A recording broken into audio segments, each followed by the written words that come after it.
Welcome to the MS Dev Show, episode number 162. This week we talk with James Clarke about Fluent design, 27,000 errors in the Tizen operating system, and the insane list of top-level domains. Raygun gives you complete visibility on errors, crashes, and performance problems affecting your end users. Replicate issues in seconds rather than digging through log files or having to rely on users to report errors or crashes. Raygun gives you a window into how users are really experiencing your software applications. Check it out today at raygun.com. This episode of the MS Dev Show is brought to you by Expose, the market leader of .NET and Java APIs for file business formats. Natively work with DocX, XSLX, PPT, PDF, MSG, MPP, image formats, and many more. This week we have James Clarke. He's a lead program manager on the Windows UI platform team, where he works on the effects and animation engine that powers Microsoft's new Fluent design system. James holds a Master of Science degree in computer and telecommunications engineering from Surrey University in the UK. And I noticed that your bio is completely different than last time. Last time it said that you were a wannabe boosted board owner. So we have to update that. So what's the current status there? Well, the current status there is, I think we chatted about this last time I was on the show, and you very kindly offered to let me try yours out. Yep. So we indeed did this last week. Mm-hmm.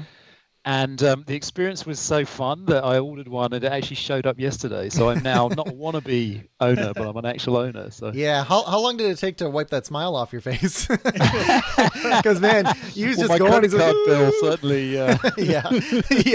Well, when you had to pay the bill. Yeah, that's the downside. I didn't even think to mention this. So I'll mention this now, and hopefully this doesn't make you cry. I don't know if you saw that there's a company that I think this is a little scummy, but they basically took the boosted board, like ripped it off, and they made a version that's like half the price. It's like 90% as good. I still think you made the right choice though, because I don't know, I hit the limits of mine, and if mine was 10% worse, I would be very unhappy. So I still think you made the right choice. I'm a big fan of Casey Neistat, and I watched that comparison review of the sort of slightly less good one, and I just thought, yeah, okay, great. These people were the pioneers. I'm going with the pioneers. Yeah, I mean, it was just a blatant ripoff of the hardware. So yeah, it's good to encourage the the pioneers that they're actually doing like the R&D and really know what they're doing. Yeah, and the quality is amazing. Like it's really, the deck is like bamboo, and it's I'm very impressed. Very solid. Yeah, the thing is, it's like, not to go on like a tangent, but the thing is, what the board I think actually sits like 4 inches off the ground, or maybe even something like 4 inches. You can push your foot, and I don't know if you've done this, but push your foot in the middle, and you can touch it to the ground. That board will bend that much. It's pretty wild how strong that bamboo is. So now our next challenge is to get together and ride somewhere. Once you get a little bit faster, that way I don't have to go in circles around you. Yeah. Couple weeks though, man, it was like 3 days, and I was going 15, 20 miles an hour. So yeah, I'm still on the kind of beginner setting, and I'm sort of standing there shaking away going, please don't fall off. But it's super fun. Stage 2 is that your legs are going to be in a lot of pain. And then eventually, because your muscles get like so seized up, but then it'll get easier. Yeah. So anyway, let's jump into the comment of the week, Carl. This comment we pulled off of iTunes. It was from Doug Mayer, and he says, "I have been listening to your podcast from the beginning. Continue listening because I enjoy getting information straight from the source. Thanks again, Doug." Awesome. And yeah, that's one of the things we try to do. We try to get the people that either create it or work directly with it at such a level that they know it as well as the creators. And that's one of the things that we strive to do on the show. So thank you for noticing. Thank you for listening. And thank you for the 5-star iTunes review. And if you want to get mentioned on the show like Doug, send us an email to feedback@msdevshow.com, comment on Facebook, YouTube, or Stitcher. We especially love 5-star iTunes reviews like Doug's. Mm-hmm. Definitely helps us out. Okay, let's jump in the news. 27,000 errors in the Tizen operating system. That doesn't sound like a lot. Yeah, so this was done. They kind of did some static analysis, and you can kind of debate the merits of that. But, they kind of took some choice pieces of code, found a bunch of errors and kind of extrapolated out through the rest what that would be. And that's kind of interesting of itself. I didn't really think it was too newsworthy until a few days later. There was another blog post by these same people, and they say, we continue exploring Tizen. There's some C# components in there. And by there's I think they found 200 C# projects. Mm-hmm. And they said those components are really high quality and have, in comparison, a much, much, much, much lower error rate, according to the static analysis. So this is deja vu, and I had to search for this article because I couldn't remember the number. So have you heard of this other article? So this was in the year 2000. In the year 2000, Windows 2000 has over 65,000 bugs. Have you guys heard of that? I remember something about that. Yeah. So it was 65,000. So it was this thing, because it basically somebody got a hold of some internal memo, and it was basically from a bug tracking system. Guess what? Bug tracking systems keep track of a lot of these. So it sounds like this Tizen thing is different because, like you mentioned, they actually looked at actual issues in the code instead of what was in their bug tracker. Is that correct? Exactly. Yeah, they did static analysis. Yeah. So, I mean, that certainly does make it a little bit more significant and worrying. Well, it's good news that C# is helping them out, though, I have to say. Yeah. No, it's, the .NET team is doing some really awesome stuff, and there's even more insanely awesome stuff to come. What logging levels really mean? What do they mean, Carl? Well, I know as a developer, sometimes you have this logging tool and you have, the fatal error, warn, info, and debug. And it's what should I put this one as? Is it really an error? Is it a warn? But somebody just kind of crossed off, those levels and kind of put up what they really mean. So this is awesome. instead of log.fatal, it's wake me up at 4 a.m. on a Sunday. Well, it's log dot. Yeah. Yeah. And for error, it's apologize to a user and raise a ticket. So, I mean, that makes sense. Yep. If there's something that affects a user, definitely, that's an error. Yep. For warn, it's make a note in case it happens again. Yep. So it's something happened, but not too big. Info, everything is fine and just checking in. Yep. And log.debug is fill my C drive with a stack traces. This is so good because I believe that I have actually written a blog post on the same thing, and I've seen other articles talk about this. And when I saw it in here, I'm like, really, Carl? Really, we're doing this again? But this is perfect because it's just this one picture, and it's perfect. I'll just leave it at that. I like it. Yeah. List of internet top level domains. Yeah. So I was on a random Slack channel talking with somebody, and they were wondering if a certain TLD existed. So I found out on Wikipedia, they have a list of everything. When I have everything, I mean, there is way more than I even thought. I mean, I knew that there's, all the country codes, which there's, 200-ish of, and all the new branded ones, which there are a ton of, but there's a lot of other ones that I didn't even think of. Cancer research. Oh, Lord. Catholic. CEO. Yeah. And what's really interesting on some of these is some of the notes that there are .pharmacy. It says to even get it, you have to prove that in the country where you're stationed that you have what it legally takes to run and distribute, pharmaceuticals. Yeah. And I'm like, wow. There's .duck. I mean, okay. What's the craziest one in here? I mean, there's some that are for other languages. GOP. There's a lot of .xn dashes, and I don't really know what those for, but those are a lot of times for other foreign character sets. Yeah. .hiv. Oh, nice. That's got to be super fun. .kim. Oh, that's cool. We need a .json. Is there a JSON in there? There's the .sucks. I think that's what you're looking for. Yeah, thanks. Well, the one I'm interested in is .ke. Is there .smartass? I'm interested in .ke. My son sent me an email going, "Hey, Dad, the .ke domain is about to come," and I'm like, ".ke? Why do I care about .ke?" And he's like, "Because it's the last two letters of your name, and so you can kind of have, you can essentially make your name by picking the last two letters." And adding to it. So yeah.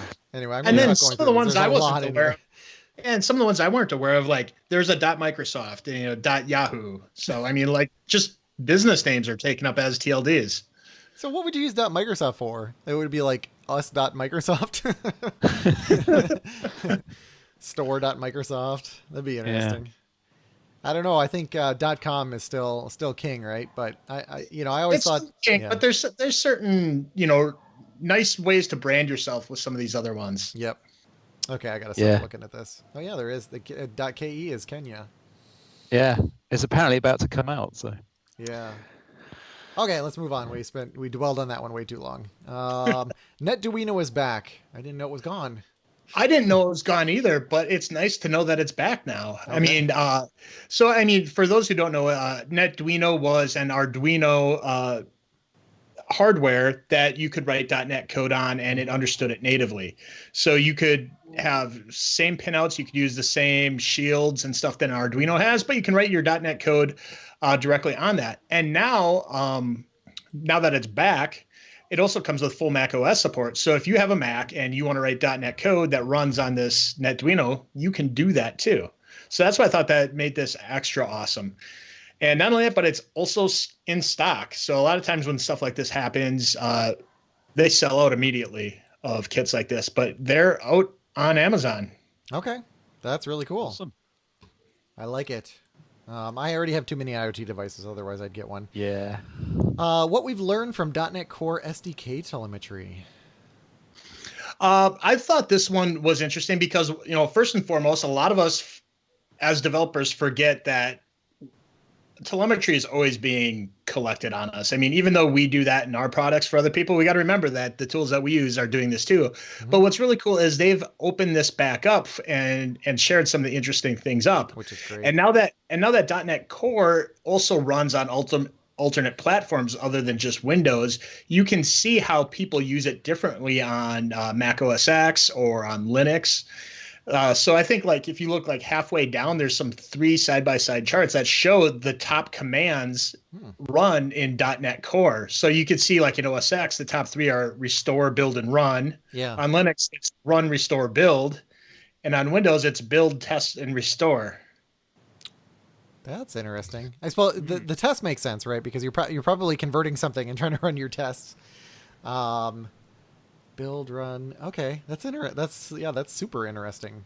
Yeah, and obviously this telemetry is super helpful for figuring out what to focus on and bugs and things like that. So yeah, it's great to see. So let's talk to James about Fluent design, because there was I guess this was rolled out at Build, and we just haven't had a chance to talk about it yet. So really glad you're able to come on here. So I guess we should start with, what is Fluent design? Yeah, that's a really good question. Well, when we started to talk about this at Build, we really sort of set the context by talking about a couple of the shifts that we've been seeing, out there that really motivated us to go think about Fluent. And really the 2 big trends were, the first one was this notion of ubiquitous computing. And this is really where, if you kind of look at the devices that we tend to use in our lives, it's no longer just the one. It's no longer just I've got my phone or I've got my laptop, but it's really this notion of a kind of a constellation of devices. Mm-hmm. And really the sort of computing fades into the background, and depending on what you're doing at any moment, you sort of grab the nearest device that is most appropriate for the task at hand. And the challenge with that world is that the diversity of form factors is really exploding, and obviously the mobile era caused a great deal of innovation to occur, but we're now seeing kind of huge screen devices. We're now seeing devices with all sorts of different input modalities, and obviously the big shift that's on the horizon is augmented reality, AR, VR, MR, those kind of star R kind of technologies, where we're really looking at a very different paradigms for interaction.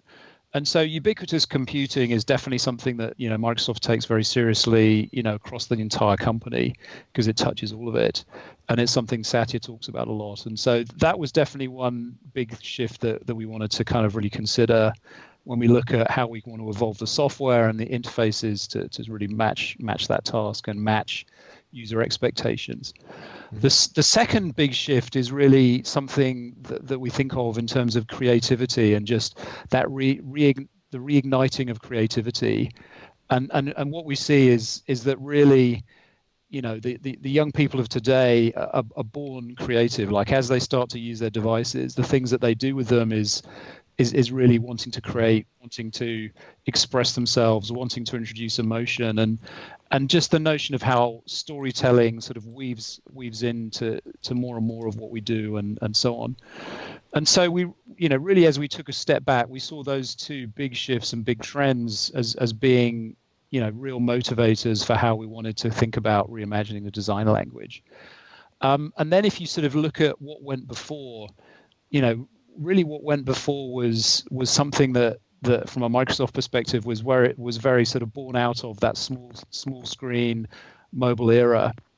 It was very flat, very two-dimensional. We talked about digitally authentic and stuff, and we really felt that it was time to evolve that forward to something that was much more multidimensional, much more immersive in nature. From an input modality perspective, there was a big focus on touch, and so having bigger hit targets, those kind of things, as really the primary input modality. But now it's very clear that, as we were saying, with ubiquitous computing, different input modalities, we've really got to be much more multimodal in how we expect to handle input, as well as, I think, supporting not only the notion of consumption, but also creation. The design language, again, that was from this mobile era was very much how do you consume? Now, how do we create? How do we really go target that?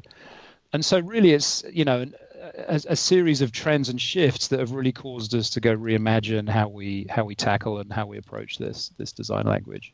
Yeah, so I'm thinking about this thought process, right? So like you mentioned, like HoloLens comes out, and you're sort of, the first thing you kind of ask yourself is like, okay, like what should this stuff look like, right? And yes. and just like any other company, the partners I work with, they always, the big thing that comes up is I need something to run on-prem and something in the cloud. And guess what? We really don't want to write all our code twice. So yes. This kind of sounds like something similar. And it seems like there's a lot of advantage, like you guys did it in such a way that there's a ton of advantages, but it seems like one of the first things that you ran into was just, hey, we just need we just need like some kind of UI that people can understand, and it has to be the same across these things so that people don't get confused. Is that legitimate? Yeah, kind of. I mean, I think when we think about Fluent, we think about Fluent as a design system, as much as anything else. And so it's really how we go and approach solving some of the problems that come up. Yeah. The other big part of Fluent is that, it isn't the thing where Microsoft's going to go off, for 5 years in a very dark room and come out with this thing. Here it is. We think that a more modern approach to that is really to establish some guiding principles, but to be much more incremental in how we go to tackle and deliver it, because we want to be more agile. We want to take user feedback into account, and hence to really sort of approach this in a series of waves, will really help to get stuff into people's hands.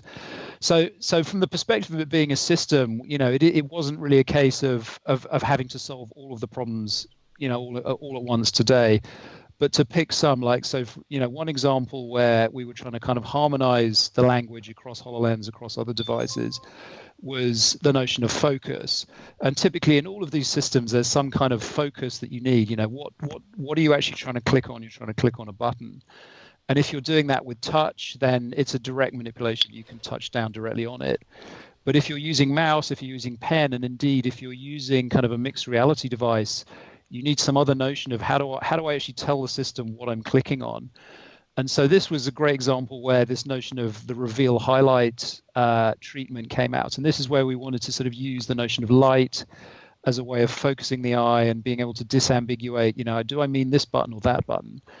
And the really nice thing with using light is it works really, really well in an immersive environment, because, you may have seen those examples of sort of of gaze tracking and sort of light rays that show you where you're looking. And so if you've got like a virtual reality headset versus mixed reality, there are different specific ways that these devices will express that. But from a design treatment perspective, you get to sort of design it once and have it be this it just makes sense in all of those places. And so I think that's an example where we haven't necessarily got a system for all of this yet, but we do have some of the principles, and so as we move forward through the waves, we'll get to that point where we do have something that makes sense across the devices. Don't wait for users to report problems. Raygun gives you complete visibility on errors, crashes, and performance problems affecting your end users. Replicate issues in seconds rather than digging through log files or having to rely on users to report errors or crashes. Raygun gives you a window into how users are really experiencing your software applications, supports all major programming languages and platforms, and integrates with your current development workflow tools too. There's a free 14-day trial, and it takes minutes to implement, so start resolving issues in your application and check it out today at raygun.com. So, I remember when kind of Metro or modern design language, whatever Microsoft like renamed it to in the middle and never told us. There was a lot of stuff that was very prescriptive guidance with that. Like, this is how live tile should look, and this is what padding should look like. And there's a lot of very specific ways to use color and stuff like that. And then later on, kind of like, the WinRT era came off with MDL2. And then there was like very minimal guidance, like kind of do whatever you want. Does Microsoft have any kind of guidance for developers, for designers in using Fluent Design, or is that something that's still Microsoft is feeling out? That's a really, really good question. And I think that really comes back to the sort of notion of this being a system. We wanted to build it as a system from the get-go. And so I think, the elements we see as being necessary to have a system is really, first of all, the platform itself, which is what are the APIs, what are the controls and so on, what are the features that help me get this. The second piece, which we think is as important, is the guidelines. And so there is actually a great guideline site that we came out with. And if you go to fluent.microsoft.com, that's a great redirect out to all the resources. And so, put a lot of energy into the guidelines up front. So specific answer is yes. And I think the other thing we want to do is have the guidelines be, responsive to how developers interpret them and so on. So there's actually, it's pretty much a place where developers can actually go comment on the guidelines, and we can have a discussion with developers and designers there to really sort of understand, are these making sense? Do we need to tweak them? Whilst also being able to sort of declare them up front as really part of this wave one of things. But I mean, beyond that, we also need things like tools and samples, and we want to build a great community around Fluent as well, because that will be a big part in its success, we believe. So, absolutely. Okay. So you also mentioned that like light was one of the main kind of guiding concepts or features of Fluent Design. What are some of the other ones that are in there? Yeah, sure. So I think we announced 5, and I'll now try and remember the 5 because I'm on the spot. Pop quiz. But yeah, I mean, light is one of the big ones, and that's also one of the big ones that we're focusing on in wave 1. Some of the other ones, sort of depth is a big one. And we can sort of drill into these a little bit more if we want to. Motion is another big one, and that's probably won't be that surprising for those listeners that have been following along with some of what we've been doing in the sort of Windows UI composition work over the last few releases. Scale is another one, and scale really has multiple meanings to it, but it's really the primary idea there is scaling from an input and an output perspective. So different screen sizes, small to large, different dimensions. We talk about this notion of 0D. So I mean, if you think about your Alexa or your Harman Kardon or whatever it may be device, these things don't have an output at all, but they do have an input. And so, we think of that as a 0D and then all the way up to 3D with mixed reality. So scaling across input, scaling across output. And now I'm spacing on the last one. I may have starts with an M. I think it material. I think it is material. How could I forget material? How could I forget material? One of my favorite ones. So yeah, material, and this, we did a lot to really shift the industry when, if you remember, skeuomorphism, which was sort of very popular at one point and became a very extreme form of expression in UX, and the reaction to that was sort of this very flat, what we call authentically digital kind of treatments. And I think that we recognize that to bring emotion back and to bring that sort of slight softening that we love so much. And you look at a photograph and it has that sort of depth of field effect, and that's pleasing to us. And so how can we bring back some of that materiality but without being too kind of trying to be skeuomorphic about things? So I think right now the first material is acrylic. So the next one is like Alcantara.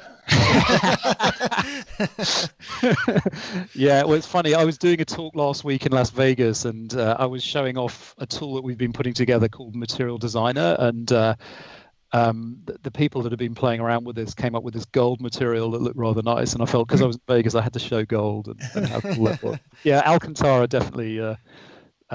I have some right in front of me, and I was gonna say, have you this is totally a tangent, but have you seen the new Surface laptop in person, Carl? No, not the laptop. James. So I saw one in person. What's interesting, the feel, since we're speaking of material, and Alcantara, the feel of the trackpad for whatever, it feels better than on the Surface Book, which I found kind of interesting. Is that what you have right there, James? I've got the new Pro just down here on the desk, and I love it. I'm going to sound like a shill now because I do love it to pieces. Yeah. You're biased. Sell out. I'm biased. I'm very drinking biased. The Kool-Aid. I'm drinking the Kool-Aid, but yeah, I mean, I do love it, and I'm finding myself using the pen more and more. I love the battery. Yeah, I mean, it's a nice device, and again, coming back to the notion of emotion, I do find sort of an emotional connection a little bit, which may sound creepy, but I think yeah, and a big part of that does come from the attention to detail and the materials and sort of the how it feels in the hand, not necessarily just it looks nice or whatever. So I think we want to bring that into the design language and have emotion be something that's important. We really want users of apps to love using the apps and choose to use them, and therefore we want to have that built into the language. And I think one thing to note, like especially with material and acrylic in particular, is some of the things that you guys seem to be working on is not just making it look beautiful, but being able to and run everywhere, but make sure it runs efficiently everywhere too. Yes. Because as I was working with acrylic, I noticed you can't do the old school arrow effect where you have like 30 tinted windows and you make them all blur all the way down to the desktop. You can't do that. As soon as you're not the number one guy anymore, you're out of focus. You switch that and you don't get the acrylic effect anymore. And I'm assuming that's a performance piece too. Yes, it is, and I mean that's a fantastic point that you bring up here, and so yeah, I mean we want to sort of push the system and leverage the GPU and leverage the capabilities, but at the same time we don't want the battery to sort of die in an hour because we're so busy doing these insane effects that the battery dies. And so what we've done is we've really, and we sort of talk about this notion of possible, easy, and default. And if you take the material as the acrylic material as an example, it's a great sort of progression. What we did back, I guess it was in sort of TH2 RS1 timeframe, the anniversary update and subsequent in the creators update was we introduced new effects capabilities in the system. Some of the primitive things like blurs and shaders and being able to build up these effects graphs. And then as we move forward, we started to, we shipped a library where, if you wanted to get sort of a kind of canonical blur effect, there was an open source project and it used some of the ingredients of acrylic, but we didn't talk about it as a material. It was really just a series of effects. And then as we bring out Fluent, we sort of actually make this the default and we bake it into a bunch of the new controls. And as part of that sort of final process of making it default, one of the key aspects is to sort of introduce the necessary system policy that will guarantee things like battery life. And so if you go and use the raw low-level effects, they will never disable, and they're sort of essentially what you use is what you get. But if you use the controls and the styles that we have in XAML, then you do get this policy behavior, and that's where those things kick in.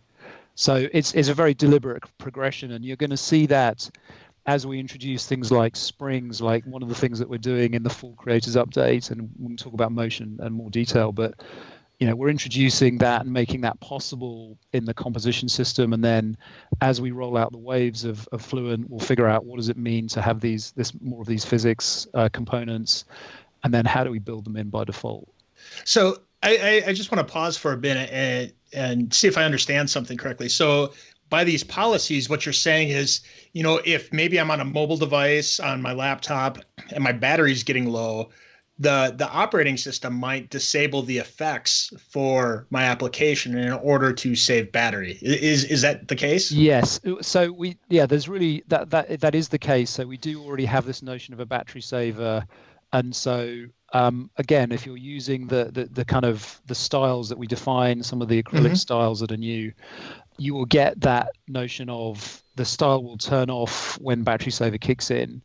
And then, the other aspect of policy is we have a policy which is if your foreground window loses focus and goes to the background, we will remove some of those more expensive acrylic treatments to save battery as well. And so there's a secondary reason, which is this notion of if you have too many layers of transparency, it becomes very confusing. And I think that was kind of a criticism when we were using these effects back in the sort of Windows 7 era was, you get these weird effects where you can't really tell what's active because all the title bars are see-through and so on.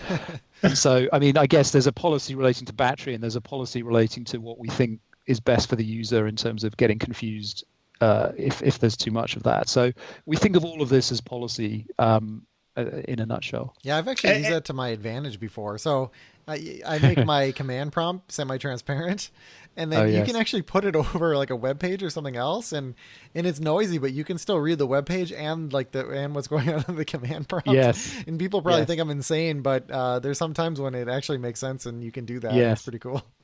Yeah. So this is where we want to try and have the policy be the default, the policy be the sort of majority case. Right. But if you want to sort of drill in and get the more sort of out there things, that's the whole notion of possible, and that's where having this sort of nicely led system really lends itself to that approach, hopefully.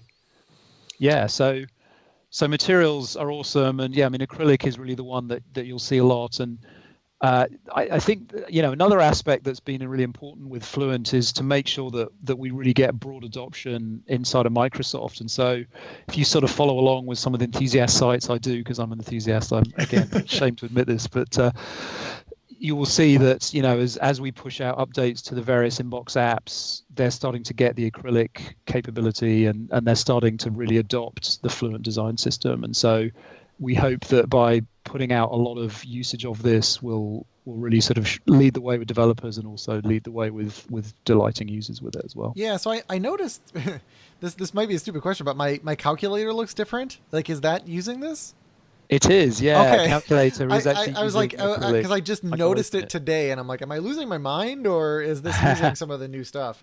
Yeah, no, it is. It's actually in the builds, and I've just opened up a calculator instance on my desk. So it's semi-transparent, like to the point where it's not. It's just like it's like the perfect amount, and whenever you hover over things and kind of move around, it just has a really it just feels good. Yeah, it does, and it's funny because again, I sort of joke about this, but there's a serious point here where part of having delightful experiences is just these little subtle touches which will serve some level of purpose, and we do want what we do to be purposeful, but there's another element that's really just trying to make it more delightful. And so as I hover over the calculator, I see this reveal highlight and I see this kind of materiality that is definitely pleasing to me. And I've got a sort of a rich sunset on my desktop right now, and I can just sort of see that thing that I've selected as a user as something that's important to me. I can sort of see that bleed through a little bit, and it's just cool. It looks cool. I know this is something that Jason and I have talked about. In our offices, we've discovered that as we have multiple light sources, it makes our offices feel more comfortable. And to me, it seems like with this Fluent design system, that just it might not be the one detail itself that really makes it feel a lot more polished, but it's all the little things once they add up, make the whole thing feel better. They do. They definitely do. And I think craftsmanship is something we really care about, and it's not only in how we do the design language, but it's also in how we we want to make all of the little things as good as possible, and if there are problems with the little things, also no thing should be too little really, and so I think that's definitely another trend I've seen in the time I've been in Windows and in recent years, is something that we really take a lot of pride and a lot of care goes into that. So yeah, I mean that's absolutely a deliberate thing. So why is this called Fluent? This might be a stupid question. Oh lordy, that's a good one. Is it some inside secret that you're not allowed to tell us? Well, yeah, I think that to answer that, I would actually go and open up fluent.microsoft.com because our wonderful design VP Albert Shum has written a great sort of treatise on why Fluent, and I'm going to do an appallingly bad job. Oh, okay, I got you. Trying to tell you. Yeah. Why we came up with that, but we were looking for a name, and I think we wanted to come up with a name that we decided on up front this time, because clearly it really helps to have that as be a deliberate thing, and that there was all sorts of choice and debate, and ultimately I didn't have a lot of insight into what finally kind of caused that. But I gotcha. It's a name. Yeah, I mean, it says an eloquent design system for a complex world. It's time for a bold, scalable universal design. I was actually wondering if it had something to do with the code, because the only place that I know the Fluent name from is kind of like this chaining of commands, and I wasn't sure if it had anything to do with that or not. So no, I think it was really a blend of something that sounded appropriate, that sounded future, that there's all sorts of issues around trademarking and other things which I have no visibility into at all. I think it's a complex name. It's a complex sort of pivot amongst many inputs, but I like it a lot, and I really like being able to talk about something that has an identifiable name, and that also is something that people are kind of seem to be receiving in a positive way. It's nice as well. Yep. So as a developer, am I going to have to learn new APIs, new SDKs, or does this kind of build on maybe some of the existing composition APIs that I'm used to dealing with? Yeah, it's a really, really good question. And so, the answer is no, there's nothing net new to learn. However, we are introducing new controls. And so one of the things that we want to really help developers with is just standardizing things that should be standardized. And so one of the primary things that is important in an app is its sort of structure, its information architecture, it's how do you navigate around the place. And so we've taken the opportunity this release to release a new navigation view control. And that is, so it's a net new control that you have to learn. However, it's only about 10-ish lines of XAML to bring one of these things into your app. And if you do that a lot, you essentially get a lot of stuff for free. So you get things like the acrylic material, you get things like the reveal highlight effect, you get things like an adaptive responsive control that can adapt to the form factor of the device, and has all of the adaptive state triggers necessary. And it brings a level of standardization that users will be familiar. And in fact, it's what a lot of our first-party apps are using that want this navigation pattern. And so, what we say is if developers use the built-in controls, then they'll definitely get the best experience. And because they're the built-in controls, hopefully they're familiar and it's not a new concept. Some of the styling that we talked about is done through styles, and so now you don't have to drop down to the composition layer if you want to apply acrylic material. So what you do instead is to take a brush called, and there's a series of them, all, called acrylic system brush with different weights, different styles. You throw that into any region of your app, that accepts a brush, and that could be on a rectangle, could be on a grid, anywhere where a brush plugs in, and you will get that acrylic material. And so we've really tried to bring up the ease of use here and really make it work as you as a XAML developer would expect and be completely familiar. Now, if you want to go off the reservation and play and customize, then absolutely you can drop down and do that in composition as well. So we built the composition stack in TH2 and beyond, specifically to allow this evolution. And so it's sort of a continuum, if you like, to use another word.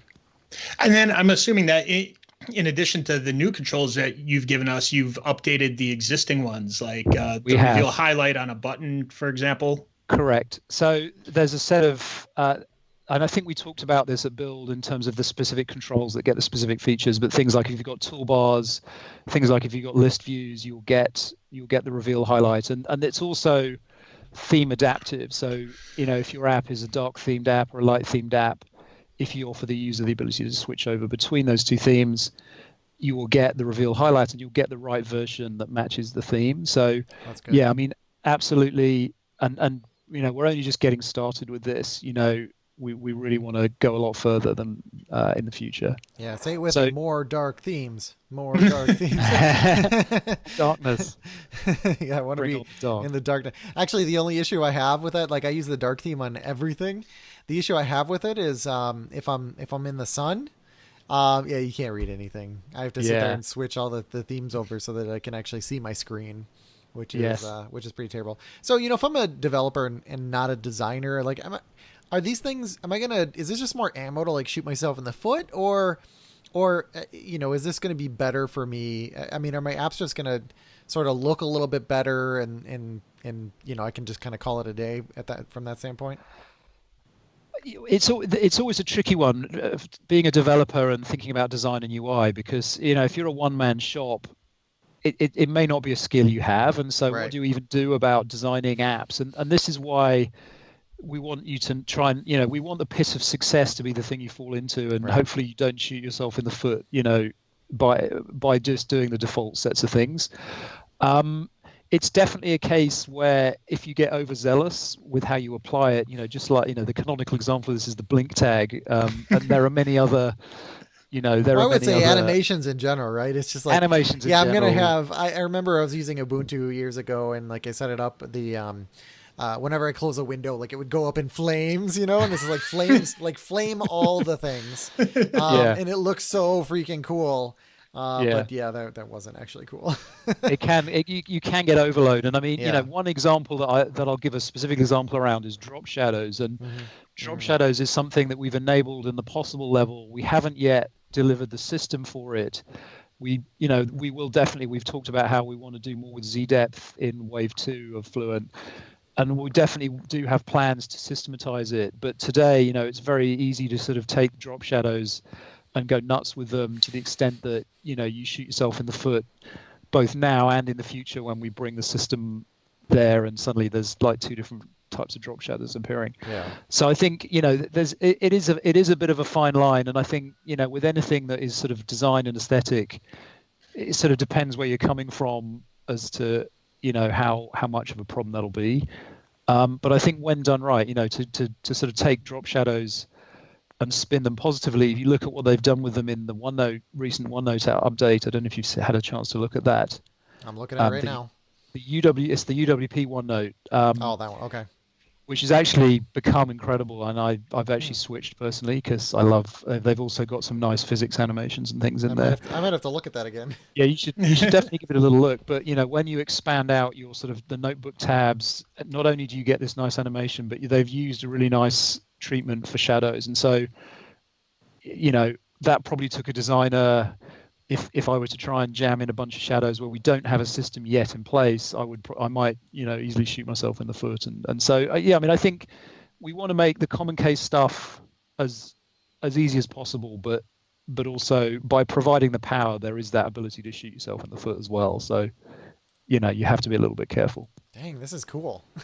Nice. This is fun. What about that physics stuff going on as you expand? Yeah, it's kind of springy, but not springy. Yeah, exactly.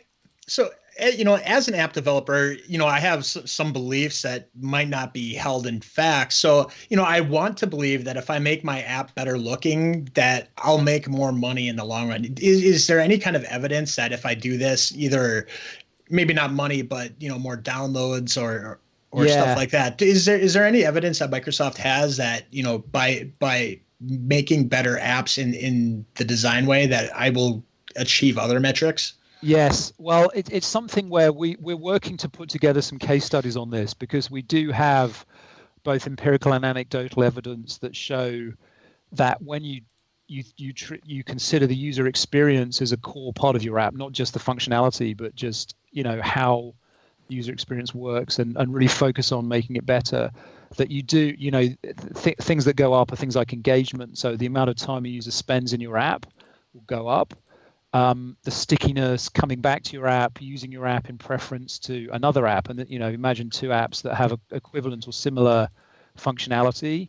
If there's one that has a nicer, more delightful, more engaging experience, there's definitely evidence that we see. What we haven't yet done is to actually publish this formally out, but we're definitely working on putting together a series of case studies around this, because it's not only true of what we do at Microsoft, it's true across the board. And I know both Apple and Google have talked about this in their blogs about how an equivalent app with this attention and an application of the UI patterns of the platform will make you more money. So it's definitely the case, and we will definitely be talking about that more as we put these case studies together.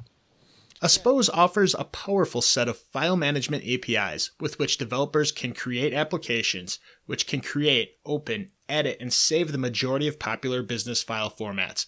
Their product range supports a multitude of file formats, including Word documents, Excel spreadsheets, PowerPoint presentations, PDF documents, OneNote, Outlook, Project, Visio files, popular image formats, and many others. Aspose produces APIs for .NET, Java, and the cloud, which can be utilized in almost any modern language available today.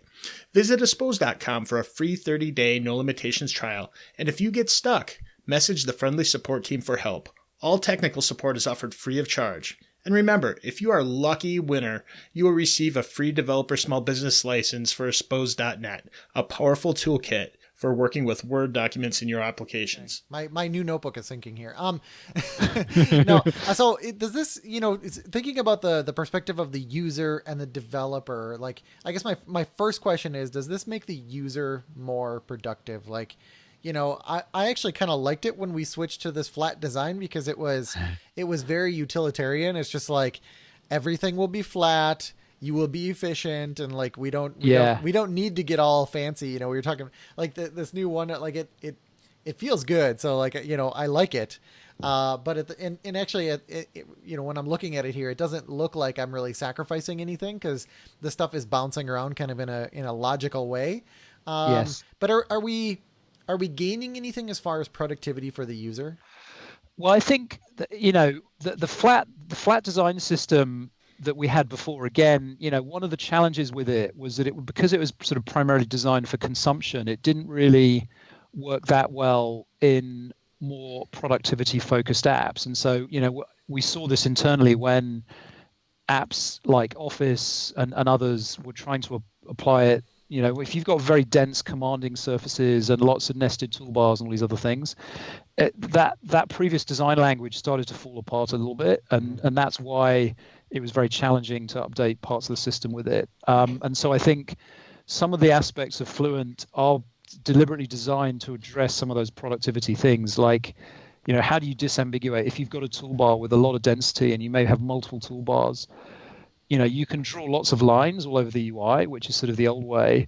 But by using the lighting and the hover effect, not only is that sort of consistent across devices, but it also helps as you're actually trying to do the task at hand, figure out where am I, what am I clicking on. And so we definitely want Fluent to not only be something that is a sort of, aesthetically pleasing environment, but we want these things to be rooted in direct user benefit. And, so some materials in acrylic, we want to use that to try and build up a hierarchy so you can separate the app out and clearly partition the information architecture and things. And, with depth, again, separating out what aspects are relevant now. Like if you're doing some sort of modal experience, depth helps to separate that contextually away from the rest of the app. So it's definitely an intent to have this be stuff that matters and helps users, not just is sort of pretty eye candy.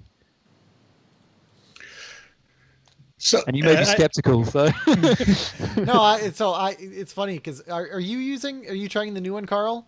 Yes. Okay. In fact, I switched over to it. I closed it. I did too. Same here. So, it's funny. No, because it's funny because I see that there's 3 people on the current page, for the show notes, and it's Carl, and Jason. So I think Carl just hasn't updated that he closed the other one, but he did the same thing I did. So we're both in the new one. So if it fails, I blame you.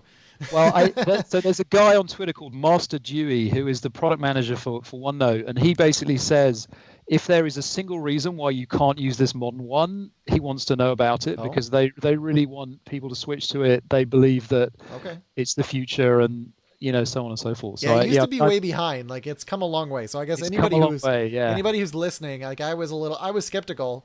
But I opened it up and even I think the layout is actually better as far as like the toolbar. Yeah. It just seems like a more efficient use of space, but it looks like it's still good for touch. Yes. So yeah, I mean, and it's got amazing inking support using Direct Ink, which is our new ink stack that the old OneNote didn't use. So I mean, there is definitely, for me, a bit of a poster child that's cutting. It's really proving that we have a viable platform and you can build amazing experiences, and it's just great to see a team that's willing to really push and advance the app. I'm sold. Excellent. Yeah, so I know we weren't going to talk about this, but can he also be put in charge of the Skype app now? Oh Lord. Moving on. Well, well, what's funny about what you just said is the Skype app I'm using on my desktop is the universal one. I'm not using the desktop one, and I've actually switched to that one, and I love it. It's finally got. Is that the new one then? That's not the new one. So I don't believe that the. So there's a desktop, a UWP, and then there's a new one. Well, no. So there's two different things here. One is there's this sort of refresh that's happened to the iOS and Android Skype apps, and I think that's what Carl's referring to. Maybe. Am I wrong? Oh, really? Okay. Yes. I honestly haven't opened in a while. I'll have to do that. Yeah. Please don't. Yeah. I'm not touching that one because. I think that the team is listening to the feedback is what I'll say there. Oh yeah, look at that. It's like a squiggly line. It's got a squiggly line and all this stuff. So that hasn't happened in the one I'm using, and I can't speak to. I don't know what the plans are there. I have to choose a theme. Swipe. Yeah, it's. So while Jason's playing with that, is there anything you could tell us about what's going to be coming up in the fall creators update and maybe even beyond with Fluent Design and what we're going to see as developers? Sure. Yeah. So, I mean, I think, the Wave 1 features that are kind of lighting up in the UI platform in XAML itself are specifically reveal highlight, the acrylic material, connected animations, conscious controls, and perspective parallax. And so each of those things that I just mentioned is a specific thing it's either control or a style or something that you get to in XAML that, has a distinct set of value and a distinct set of purposes. There's a set of new things coming in the composition layer as well. There's as I mentioned, sort of got physics-based animations. We're tweaking and adding more effects, and doing some work in the animation system, across the board there. So we'll obviously be talking about that and blogging about it more. There's some great new interop stuff that we're doing where some of the composition effects actually can be done from XAML directly. So we have a new XAML effect brush where you can basically build a custom effect brush using, essentially something rooted in XAML, not having to drop down to the composition layer. Nice. We have another thing called I think it's called a pointer position property set. And this is actually how reveal highlight works, is we have this ability to bind the cursor position to an effect in some way so that effect can follow the cursor. So we've talked about this at Build. We'll talk about it more as it rolls out. The SDKs are starting to kind of roll out now for people to play with it. So that's some of the stuff we're shipping in the full creators update. Beyond that, there's I think the things we talked about at Build was 360 media playback that's coming built in to the system.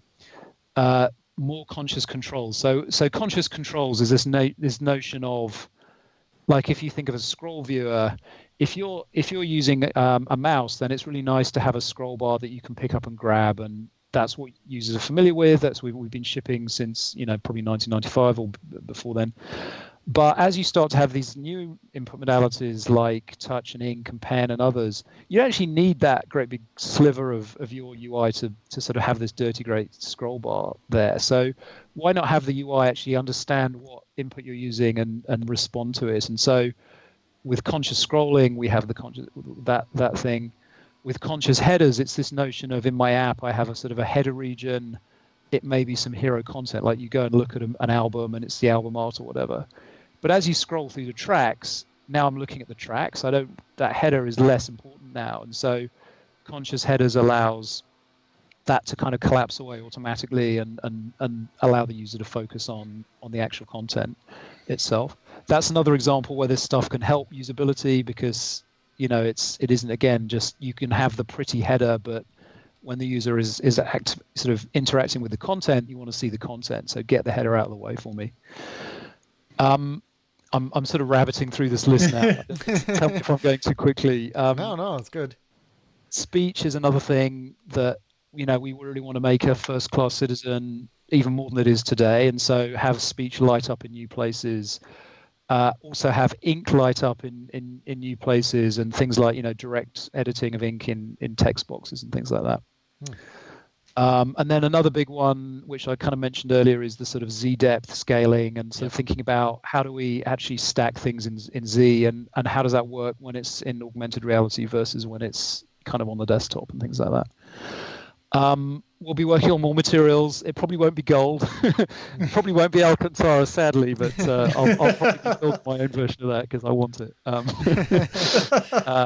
But there'll be more work with materials, and making materials more dynamic than they are now as well is another area. So, we've got a big pipeline of stuff, and we're doing, innovations at all levels in the platform that will roll out over time that will really kind of carry this forward. And we want to have wave after wave after wave of goodness come in the platform and light up in the first party apps, and then in the SDKs as well. So yeah, there's lots coming. So for build in all of your demos, to show off what originally was in Fluent Design, I noticed it's up on GitHub now. You had built something called Buildcast. So github.com/microsoft.com or /Microsoft/Buildcast. Yes. And we must thank you, because you have us right there in a screenshot on that page. So, we like it. Yes. Can I assume that as Fluent Design evolves and you add more, that this will be updated to show all of those new concepts as well? Yes, absolutely. And this is something that, we felt that to really deliver this meaningfully for developers, it's great to have first-party apps adopt the characteristics and aspects of Fluent, and you can go and as a developer see that and say, I want to do that in my app now. But we also felt that it would be great to have a sample that was sort of more of an end-to-end sample. We've shipped a whole bunch of different kind of point samples and control galleries and sample galleries, and those are really important parts of Fluent. For sure. However, we also wanted a place where you can sort of see in a semi-real app, I'll call it semi-real, like it has actual, sort of functionality. You can use it for watching some of the build content as well as your awesome show. So it has purpose, and it isn't just like a little widget or whatever. But it is trying to use the elements of Fluent, and so we use it as a way of testing. Are these things working well together? If you have staggering animations on a list view and you add a connected animation, does that work? And we put that in. We found bugs. We fixed the bugs. So it helps us, but it also, I think, helps developers to hopefully see these things weave together. And so, yep, it's something we definitely plan on updating as we go forward. We're really looking forward to releasing that first snap of the code really soon. I'm hoping that it may go out as soon as next week, which is obviously on a podcast like, when is next week? Well, it's always just next week. Yeah. So if you're listening and it's not next week, then you're listening too soon. Yeah, exactly. It's not James' fault. Exactly. Yeah. Okay, should we move on? End of July. Yeah. Let's move on. Okay. Azure pick of the week. I haven't had one in a while, but I have one this week, which is the nested virtualization in Azure. So this is basically, yo dog, I heard you like VMs, so I put VMs in your VM. So if you go to this post, we'll have it in the show notes, but you can go there and check it out. And there's a video in there too where he actually he installs Hyper-V within an Azure virtual machine and then create some virtual machines in there. It's kind of a weird use case. I don't know if anybody actually wants to do that. I do know that like one scenario, historically speaking, that has been a challenge was, whenever you do things like spin up a Hyper-V image to do development with like a Windows Phone image or something like that. Like you couldn't do that in a development environment in Azure because you didn't have that nested virtualization. So there's a lot of scenarios that this ends up unlocking, which is great. And then Carl, what do you have for the dev tip of the week? Go to sharplab.io, and this is a way for you to put some code in and kind of see what it compiles to, and see if you can figure out like if there's a bug or like a compiled bug or error in your code, or just maybe inefficiencies.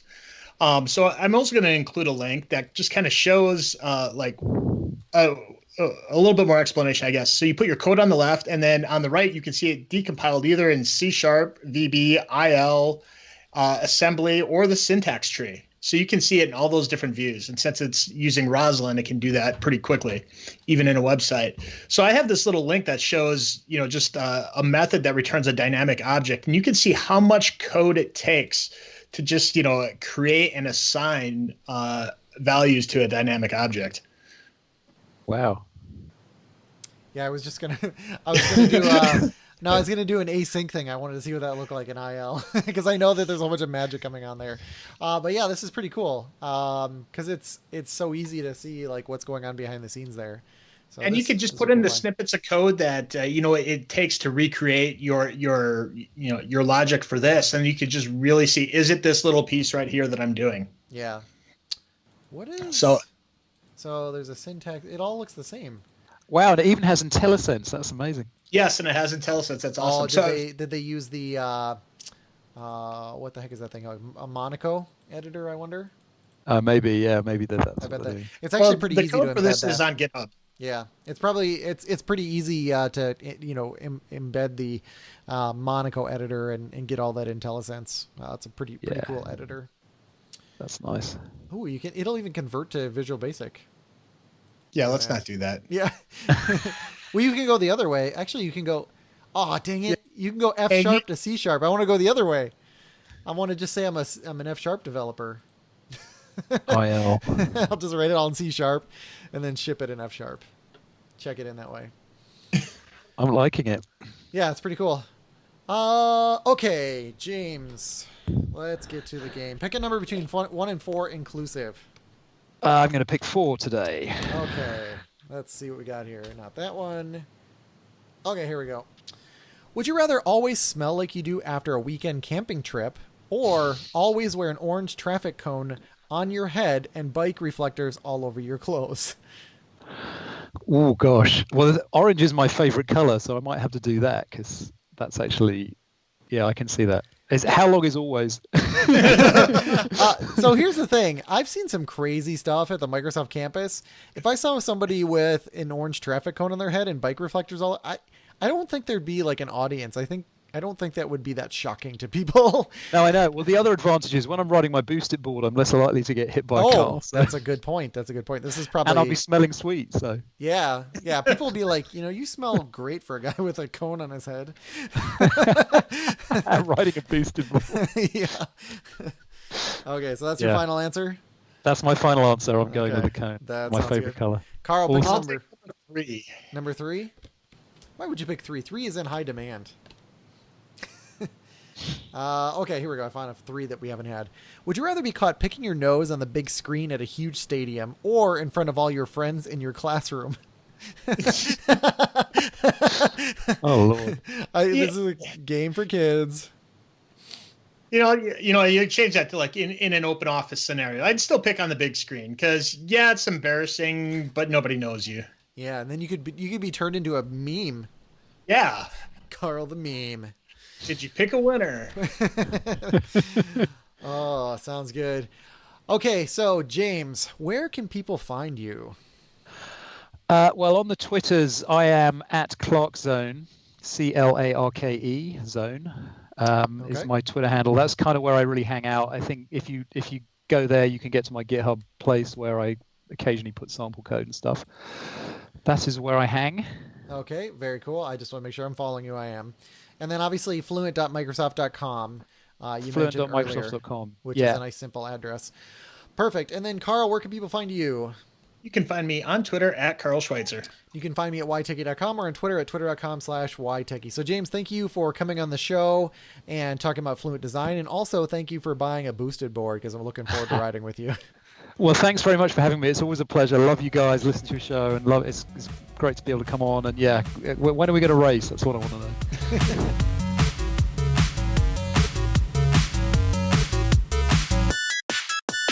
I had hardware issues where, I had two hardware issues. One was that I don't remember what the issue was exactly. The drives kept getting disconnected from the motherboard, and I had multiple drive failures. Actually, maybe that was the root cause of everything. I think I had multiple drive failures, but they were like failing at different times. And the storage space array was amazing, because it would just be like, oh, degraded, be like, hey, like you had a drive fail, but we're still cool. And then like it would come back online. It's like repairing, and then I'd have a different one fail. And here it was because I had those Seagate drives that were they had like a 25% failure rate. Yes. And I had multiple failures. I threw all those stupid pieces of crap out. And then I switched to Western Digital, and actually now the new one I got is because Backblaze says these are the most reliable drives according to their stats by a lot. Like these are like a 2% failure rate compared to like even Western Digital was like 5 or 6%. Which one? Okay. So this is HGST. So I don't know. These things are. Yes. Whoa, you're like. Wow, you're so far ahead. Yeah. HGST. Yep. Yeah, you got way behind there. Yes. I'm lagging like bugger. Holy cow. Sorry. I think it's because you must be uploading that file. Wow. I know. He's like That's amazing how much that bandwidth changes. Yeah. I think he's consuming all of his upload bandwidth is the problem. Yeah. I love it when Skype catches up and all of a sudden you switch into like hyper speed mode. Well, anyway. Yeah. Well, anyway, it just did it. That was awesome.